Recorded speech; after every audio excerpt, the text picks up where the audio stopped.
Hey, word wizards! Welcome back to Vocab with Aileen.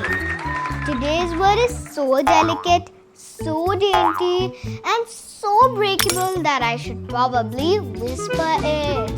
Fragile. So what does fragile mean? It means that something can be easily broken or damaged. Like your mom's favorite glass vase or your phone screen after you said, "Don't worry, I've got this." Oops! Time for some examples. My science project was fragile until my cat sat on it. Oh!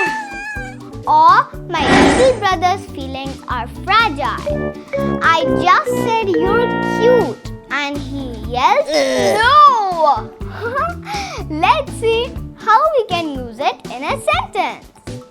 Be careful with that glass. It's fragile. My tower of blocks is fragile. Don't bump the table. Uh-oh. So remember, kids, handle fragile things with care, whether it's glass or someone's feelings. Wow!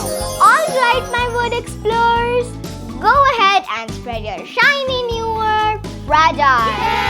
And don't forget to like, share and subscribe for more fun words with me, Aileen.